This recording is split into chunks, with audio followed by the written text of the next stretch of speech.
Hello, everyone. Won't take too much time here. I know one of you maybe, those of you who subscribe, not that you really subscribe to me, but might be wondering why I haven't been posting anything. And really, it's not like I haven't been working. So I'm going to fill you in on a couple places that you all could go, those of you who are interested in using and getting employed um, in applied profession regarding drafting. And so I'm going to give you a couple hints, links here that will take you out to where you kind of need to go besides just the typical drafting. For those of you in Sketchup, obviously you should know about the Sketchup show out on YouTube. So go out to the Sketchup show.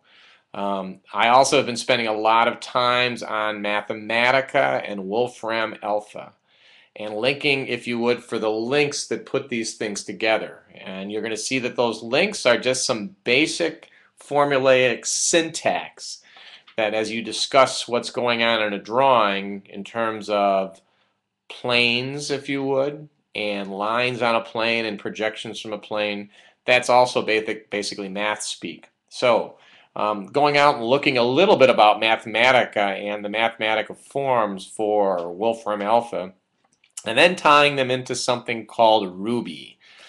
And Ruby is the fundamental programming language underneath SketchUp. And it's underneath a lot of other things. It is a form of a scripting language, it turns out, which puts it in the same vein as Python. And what it's going to become for many of you who at least are around the engineering with me will be it's another and probably more substantial calculator, because it does come completely enabled within SketchUp. So SketchUp has a Ruby compiler, and then by grabbing something called Web Console and a couple of other things, you can start to put these things together and start to use that tool as a bit of a calculator to do basic spatial math, transformations, matrices work, even addition and subtraction. So those are the keywords I'm going to put there, but I'm going to really promote some of you to kind of at least get out and look at what's possible out there in Wolfram Alpha and then slide to Mathematica.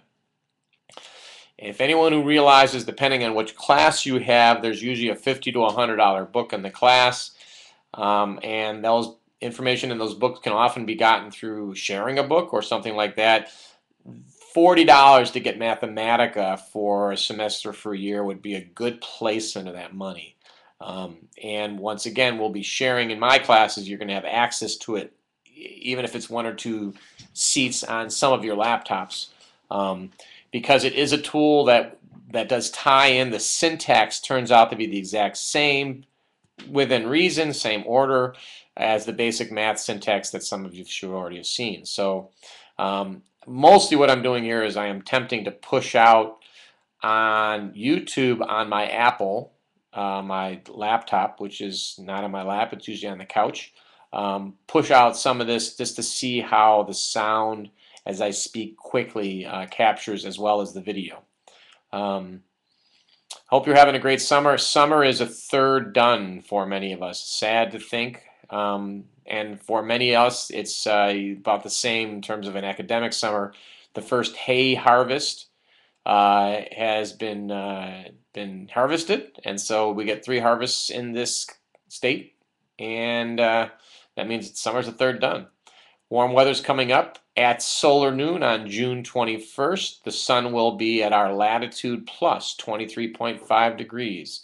That's another place where you should be spending some time when you go out to Mathematica, and Wolfram Alpha is on the stars. If you can learn that trigonometry and geometry, it'll make everything else that much simpler. Thanks for listening. We'll hit the button and see how this posts out.